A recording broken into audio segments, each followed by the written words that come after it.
Yemen, a country situated in the Arabic Peninsula, south of Saudi Arabia, is renowned for its beautiful architecture and being the only country in the region not rich in oil. Although 2,000 years ago it was known as Arabia Felix, or Lucky Arabia, for its fertile soil, it now faces huge challenges in terms of water supply. The capital, Sana'a, one of the most ancient in the world, was founded without any access to rivers, lakes, or even the sea. For more than 2,500 years, the people from Sana'a have used underground and rainwater sources to maintain life, and now both are becoming increasingly scarce.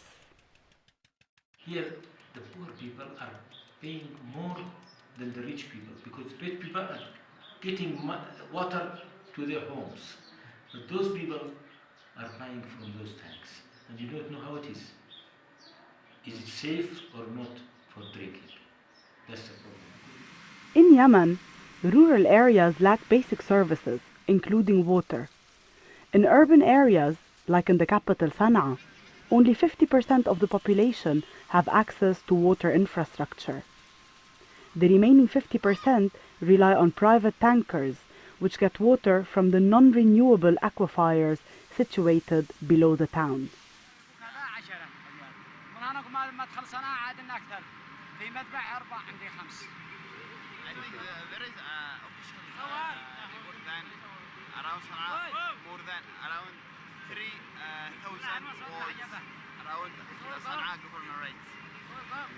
We now abstract from non-renewable groundwater almost 1.5 billion cubic meters each year. And in 20 years we will be 40 million people. You can imagine that the deficit will also increase with the increase of population. So it's just very difficult. In Sana'a Basin, we are discharging 250 million cubic meter per year, and the recharge only 42 million cubic meter. See the gap between discharge and recharge. So every year, from 2 to 6 meters, the water level is going down. And not only in Sana'a Basin, in other basins also. The Sana'a Basin does not just provide water for the city. At least 90% of the underground water is used for agriculture. The water level has dropped drastically since the 1970s. Farmers now have to continuously dig deeper and at a higher cost. It's around 50 meters. Okay. Is the level of the water falling down or is it constant? المستوى حق الماء بينزل تحت ما نزل ولا؟ It goes down. How much? كم حوالي؟ 300 متر. بينزل عندنا 300 متر. 300 meters. The farmers, with their limited resources, can only drill down to 600 meters to find water. The government is doing as much as possible to find new sources. The Natural Water Resource Authority, a governmental institution, now drills down to 2,000 meters with high cost but little result. Even we drilled 2 experimental wells up to 2,000 meters. We brought an oil company rig, which is very strong and deep. This is the real cost of water. So it costs 4 million. As the level of water goes down, its price increases for households, but particularly for farmers who are the main users of water. This means that farmers have to move to the most profitable crop so that they can afford the price increase. And even at today's high staple prices, the most profitable crop is khat, a plant with amphetamine-like stimulant that is chewed traditionally in Yemen and in the Horn of Africa.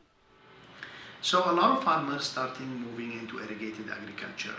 And of course, irrigated agriculture is costly because farmers have to dig wells, they have to purchase pumps, they have to maintain the pumps, they have to purchase diesel, etc. So it comes with a cost. Agriculture near Sana'a is becoming an increasingly expensive business. The fuel used by farmers to pump the underground water is becoming more expensive, along with the seeds and the fertilizers.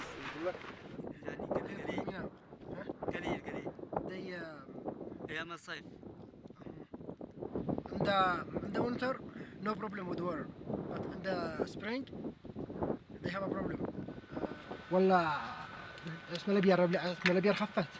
الأبيار بتقل. بتقل يعني خفت كيف ولا قليل؟ قليل. But this year, it's the raining is a little or a reduce. So producing anything that does not cover the cost becomes not reasonable. So they started moving from those crops that are not profitable. So they moved into cash crops. Dahir Valley, 50 kilometers from the capital Sana'a. Most of the staples for the city were grown here, but now the situation has changed. The farmers here are now growing khat. This place in the past, you could say 30 or 35 years, used to be called the orchard of Sana'a, or used to be called the garden of Sana'a, because it was famous of different crops like pears and peaches, apricots, grapes. But with the spread of khat and the profits that people find in selling it, because it's part of the Yemeni culture, people now have shifted from growing crops into growing khat. It's a very high crop. After it will be hashish only. You know, like in Afghanistan or Colombia or wherever. Yeah, it's a high cash crop. So the farmer can resist, can keep his profit even if they go deeper and deeper. Sana'a, one of the most beautiful cities in the world, is also one of the longest surviving ancient capitals. But today, is it a sustainable city? Due to the high reward of growing khat, the water is often pumped from underground without any attempt to preserve the resources. In addition, the population of Sana'a has grown from 135,000 people in the 70s to more than 2 million today. Sana'a natural and environmental resources cannot tolerate a population of more than 800,000 people. That's all. Without cat. Without cat, you are right. And we are now more than 2 million. And nobody knows after 5 years how much, maybe will be 3.5 million. I don't know how we are going to live in this city with that population. So you could see the cost of pumping water from the coastal areas to Sana'a is huge, and people will not be able to really pay that cost or price of water. So desalination is only feasible for coastal areas, for domestic use, or maybe industrialized use of water, but not really for agriculture. No. And also not for domestic use in the highland cities like Sana'a. The situation has reached such a gravity that the officials are now considering the option to move the capital as a last resort. I realize that moving the capital would be a solution, but Near the sea. They have to find a city near the sea and to make it as a capital. For the future, they have to think about that. Otherwise, it will be a problem. In fact, I like Sana'a. It's fantastic. So they have to keep it good and beautiful. Otherwise, they will destroy Sana'a. We will see a lot of resettlement of the population, maybe towards the coastal areas, because there at least there is a possibility for desalination for domestic use. And the infrastructure is in Aden. It was the capital also of South Yemen. And Mukalla also, it's good infrastructure there. You have there a port, you have airport, you have everything there. So you can move to Mukalla or to Aden. You would see that life itself in Yemen is threatened by the scarcity of water. In ancient times, we know that people migrated out of Yemen because of lack of water, because of water scarcity. And I'm afraid in the future, the same thing will happen again.